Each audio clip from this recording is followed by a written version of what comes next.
430장.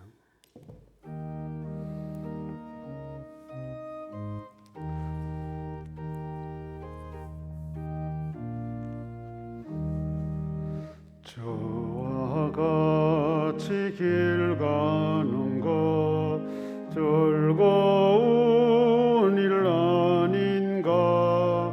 우리 주님 걸어가신 발자취를 밟겠네. 한 걸음 한 걸음 주 예수와 함께 날마다 날마다 우리 걸어가리. 어린아이 같은 우리 미련하고 약하나 주의 손에 이끌려 생명길로 가겠네. 한 걸음 한 걸음 주 예수와 함께 날마다 날마다 우리 걸어가리. 꽃이 피는 들판이나 험한 골짜기라도 주가 인도하는 대로 주와 같이 가겠네. 한 걸음 한 걸음 주 예수와 함께 날마다 날마다 우리 걸어가리.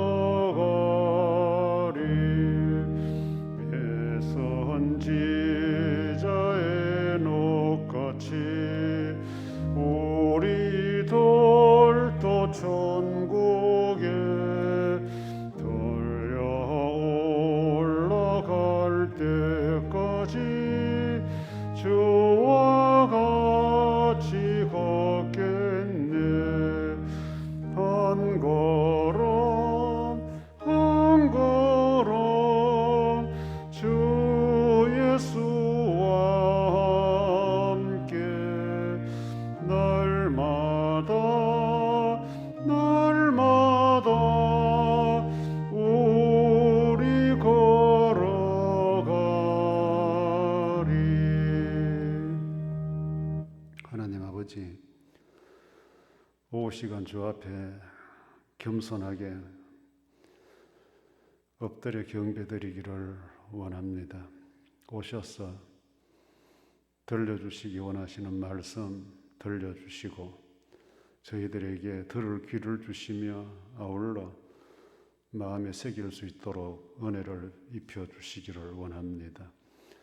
찬송가 한 구절 한 구절 주님과 함께 걸어가는 삶이 되고파 고백했으니 이 한 주간도 주님과 동행하는 삶의 걸음이 되도록 친히 인도하시고 간섭해 주시기를 원합니다. 하나님, 이 한 주간도 흩어져 있는 우리 모든 강변 사람들의 삶의 터전과 일상생활 속에 개입하여 주시고 세밀하게 살펴 보호하시며 도와주시며 품어주시기를 원합니다. 주님 없이는 아무것도 할 수 없는 연약한 저희들 긍휼히 여겨주시기 원합니다.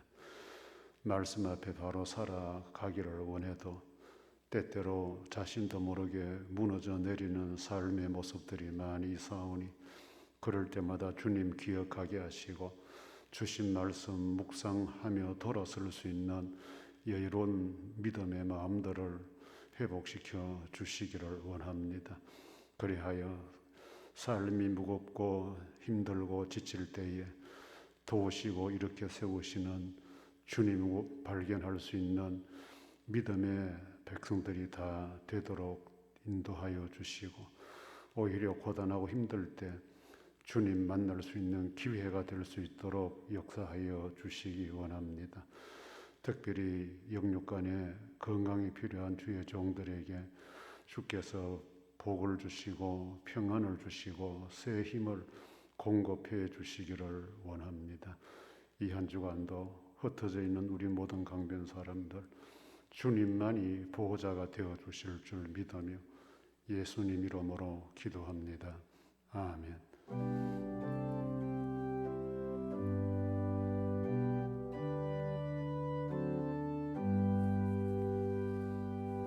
하나님 말씀 사사기 1장 21절. 베냐민 자손은 예루살렘에 거주하는 여부스 족속을 쫓아내지 못하였으므로 여부스 족속이 베냐민 자손과 함께 오늘까지 예루살렘에 거주하니라. 아멘. 생활하면서 살아가면서 같이 할 수 없는 것들이 있고 또 반드시 또 같이 해야 하는 것들이 있습니다. 이제 맺고 끊고 하는 문제인데, 사람이 자기 인생을 살면서 끊어야 할 것은 못 끊고 또 붙여야 될 것은 못 붙이면 그 삶이 참 힘들어지게 되어 있습니다.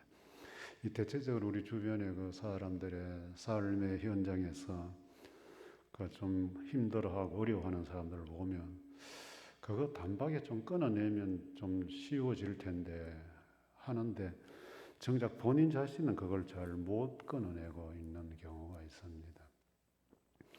뭐 이 우리 사회적인 문제로 뭐 스토커, 스토킹 뭐 이래서 결국 살인까지도 가고 그 주변 사람들까지 어려움을 당하는 이 모습들을 뉴스를 통해서 이렇게 일상적으로 보고 있는데, 뭐 그런 상황이 쉬운 상황은 아니겠지만은 아마 그런 결과가 오기 전까지 많은 갈등들이 있지 않았을까. 정리해야지, 끝내야지. 그런데 그것이 이제 끝은 냈는데 너무 때늦게 끝이 난 것이 아닐까.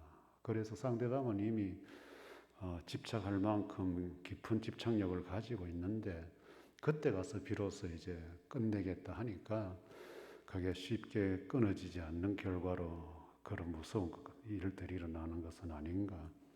비단 뭐 이런 문제뿐만 아니라 자기 개인의 사생활도 마찬가지입니다. 자기 삶에 유익이 되지 않는 것은 될 수 있으면 좀 단박에 좀 이렇게 정리한 습관이 필요하다. 물론 처음에는 그것이 이제 뭐 필요해서 하기도 하고 해보니까 재미도 있어서 했겠지만은 그걸 해보니까 별로 안 좋구나 하는 것이 자신에게 발견이 되면 빨리 돌아설 줄도 알아야 되고 또 버릴 줄도 알아야 되는데 아니다 하면서도 계속 이제 이렇게 질질 끌려다니는 삶을 사는 사람들이 있어요. 이제 거기에 보면 이제 뭐 대체적으로 뭐 사람 관계도 그렇지만은 이 취미 생활도 그렇고 돈 문제도 그렇고 뭐 이런 것들이 처음에는 다 좋아서 시작한 일들일지라도 하다 보니까 아니더라 하면 빨리 돌아서야 돼요. 그래야 자기 삶이 단순해지고 편리해집니다. 복잡해지지가 않아요. 그런데 끊을 것 자꾸 끊지 않고 연결하면 그것이 또 다른 새끼들을 쳐요. 더 번잡해지고 더 깊어지고 나중에 이제 돌아서기는 너무 늦어졌고 그래서 결국 이제 중독이라는 질병을 가지는 사람들 현상들이 다 그렇게 해서 그 참 무서운 결과를 다 가져오게 돼 있어요. 특히 신앙생활은 그런 부분이 좀 더 명확해야 될 부분이에요. 이 오늘 21절에 보면 베냐민 자손이 예루살렘에 거주하는 여부수 족속을 쫓아내지 못하고 그들이 함께 같이 공존했다. 지금까지 이제 살펴봐 앞부분에는 유다 지파는 쫓아내고 계속 이제 이런 단어로 왔는데 여기 오면 이제 쫓아내지 못하였으므로 뭐 베냐민 지파는 그렇게 많은 뭐 전투한 것도 아니고 소개되는 거 보면 이제 이 달랑 이 전투인데 여부수족 쫓아내는 여부수 족속의 땅을 차지하는 건데 쫓아내지 않고 그들과 이렇게 같이 공존 같이 살자라고 했다는 것입니다. 여기 본문에 쫓아내지 못하였으므로 이 단어 자체가 뭐 이제 힘이 없어서 쫓아내지 못한 것도 있지만은 힘드니까 막 같이 살자. 아이고 너희들하고 전투하려고 하니까 막 힘들다. 막 적당히 하자 하고 타협한 형식의 단어일 수도 있다는 거죠. 그래서 한 두 가지로 이 베냐민 지파의 문제를 지적해 보면서 우리의 삶의 문제와도 좀 연결해 보면 좋겠고, 그리고 또 신앙생활 하는 데 있어서 나에게 문제는 없는가. 첫째는 이 베냐민 지파는 신앙의 순수성을 잃어버렸습니다. 타협했다는 거죠.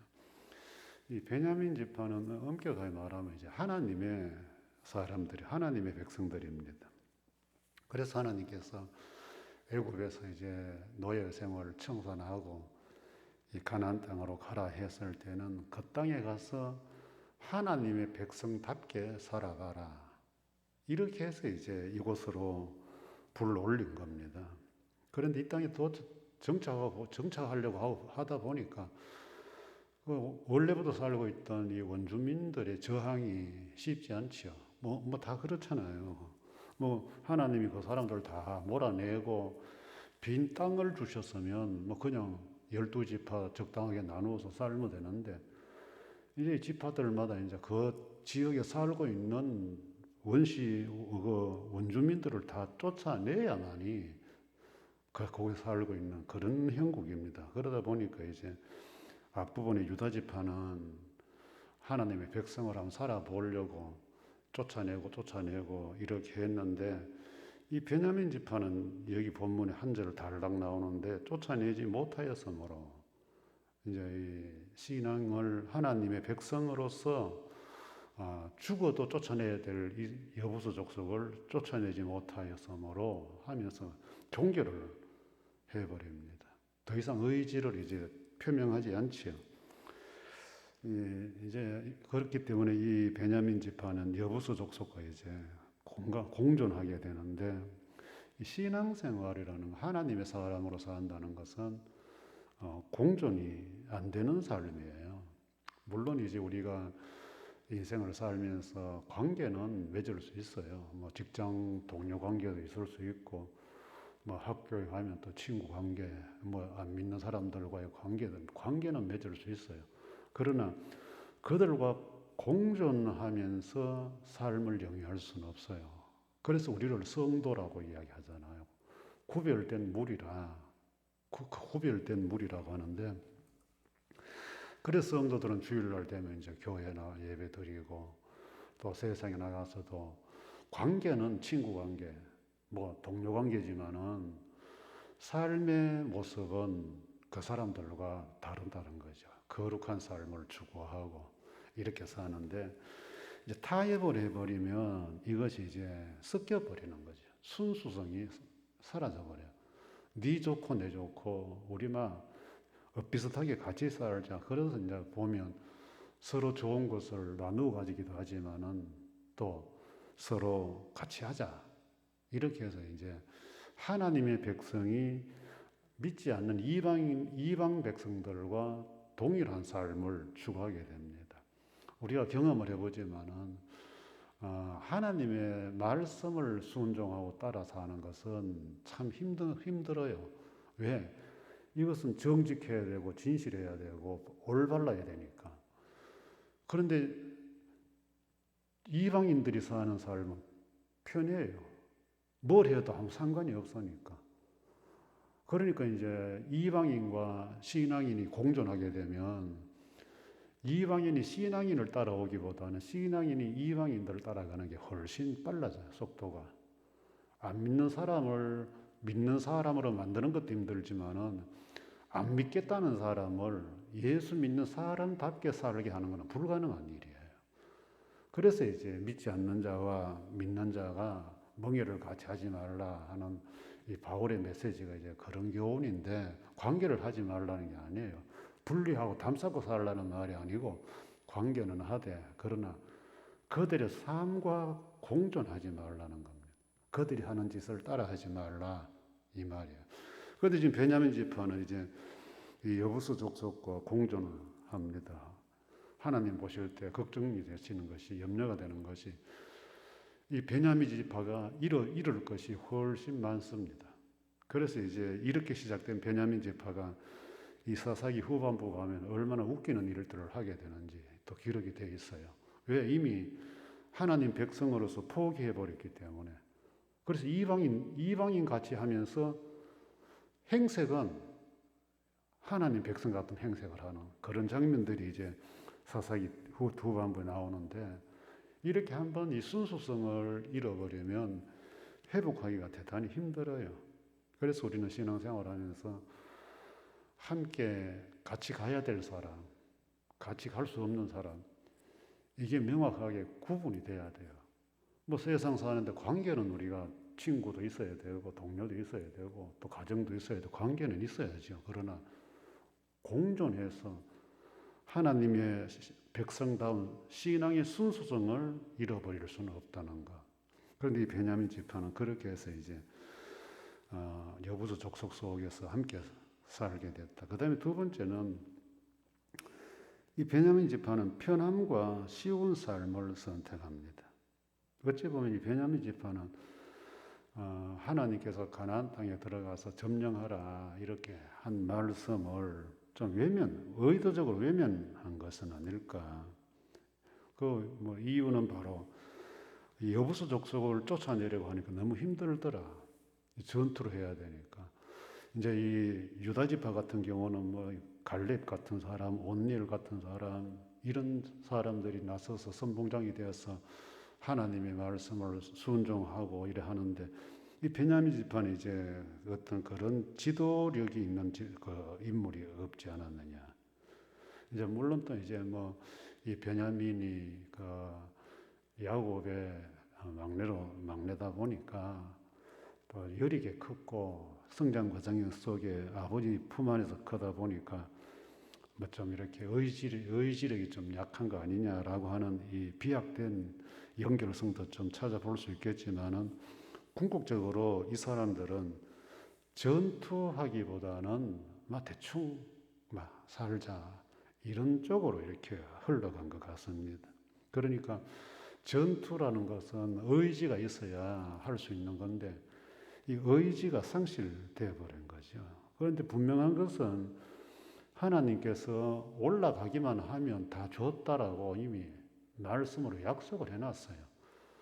뭐 베냐민 지파가 전투를 잘하고 못하고 문제가 아니고, 말씀을 순종하고 액션만 취해도 여부수 족속을 쫓아낼 수 있는 상황인데, 이 베냐민 지파는 아예 하나님 말씀 자체를 기억하지 않고 외면하였다.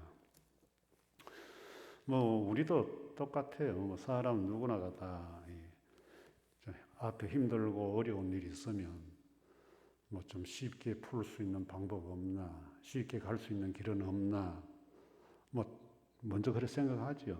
그래서 이제 우리가 사는 세상에 뭐 뇌물도 주고 받고 뭐 빽 있는 사람 찾아가고 뭐 이런 걸 하는 이유가 쉽게 해보자는 거예요.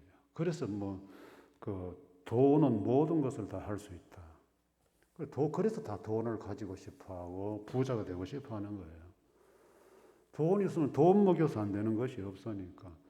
실제로 좀 우리가 사는 세상은 그런 불공평한 모습이 많이 보여요. 경험하고 피부로도 보여지고 경험하고 부딪히고.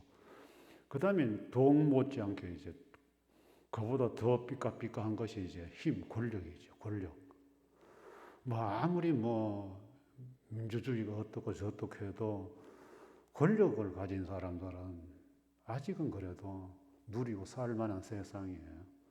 반면에 돈도 없고 뭐 권력하고는 거리가 먼 그야말로 우리가 말하는 일반 서민들은 우리 같은 사람들은 뭐 어디 뭐 쉽게 문제가 생기면 어디 쉽게 갈 수 있는 곳이 할 수 있는 게 아무것도 없어요. 뭐 사람 죽이고도 돈 있는 사람들은 좋은 변호사 사서 무죄도 만들 수 있고 판사 매수해서 뭐 이런 게 영화에만 나오는 이야기가 아니잖아요. 이런 것들이 우리 현실이다 보니까 돈 없는 사람들이 그래서 늘 서러운 거잖아요. 하다못해 뭐 조그만 관공서 하나 더 나더라도 뭐 조금 뭐 돈빨이나 있고 힘께나 있는 사람들은 그냥 무사 통과로 다 민원 서류 같은 거 다 받아내지만은 뭐 우리 같은 사람들은 뭐 줄 서서 번호표 따서 다 대기하고 앉아 있다가 그렇게 다 해서 살잖아요. 그런데 만약에 내게도 쉽게 갈 수 있는 길이 있고 할 수 있는 길이 있다면 그때 뭐 번호표 뽑아가지고 앉아가지고 뭐 기다릴 필요 없잖아요. 바로. 뭐 병원 같은 데는 간호사 하나만 알아도 뭐 좀 빽이 되는가 보더라고요. 뭐 그래가지고 간호사하고 해가지고 뭐 의사하고 해가지고 저하고 저하고 이 사람 사는 세상이 이렇게 이제 편리하고 힘들지 않는 길을 선택해요. 그래서 성경은 우리에게 항상 말씀하시는 것이 땀 흘려야 된다. 질서를 지켜라. 이것이 하나님이 모든 사람에게 주신 공평한 삶의 모습이에요. 질서 지켜라. 그 다음 땀 흘려라. 이거예요. 그런데 지금 이제 우리는 축복을 많이 받는 사람들은 질서 안 지키고 땀 안 흘리는 사람들이 이제 축복받은 사람들. 교회에서 그걸 인정하잖아요. 편안하게 잘 먹고 잘 사는 사람 다 축복받은 사람이고, 참 신호 기다린다고 줄 서 있고, 병원 가서 줄 서 있고, 밭에 가서 땀 흘리면서 농사 짓는 사람들은 아직도 우리는 사람 취급 잘 안 해요. 그 사람들은. 이 베냐민의 사고방식이 그런 사고방식이 좀 있지 않았느냐. 우리는 삶이 좀 힘들고 어려워도 하나님의 도우심의 손길이 거기에 나타납니다. 편하고 쉬운 곳에 하나님은 나타나지 않아요. 그래 그 사람들은 자꾸 더 큰 죄를 짓고 그러면서도 하나님 잘 믿는 척은 해요. 그런 하나님은 그들과 역사하지 않습니다. 하나님은 아직도 신음하고 고통 속에 있는 저 바닥에 있는 사람들, 길가에 있는 사람들에게 관심 가지지 위에 힘 있고 편법으로 땀 흘림 없이 질서 무시하는 살아가는 그런 사람들에게 하나님은 편먹지 않아요. 그건 축복이 아니에요. 저주일 수 있어요. 하나님과 멀어질 수 있는 저주의 길. 우리는 이 베냐민 지파의 사고방식 갖고 살면 안 되고 이 한 주간도 하루하루 사는 것이 좀 버겁고 무겁더라도 거기에 하나님이 나와 함께 하신다는 그 믿음을 가지고 성실하게 질서 지키고 땀을 흘리면서 살아가는 그런 신앙인으로 살았으면 좋겠어요. 삶이든 신앙생활이든 아닌 것은 아니다. 말씀대로 해야 할 것은 해야 한다. 이 의식 좀 분명하게 가지고 이 한 주간도 믿음으로 살아내는 강변 사람들이 되기를 원합니다. 주 예수 그리스도의 은혜와 하나님의 사랑과 성령의 교통하심이 너희 무리와 함께 있을지어다. 아멘.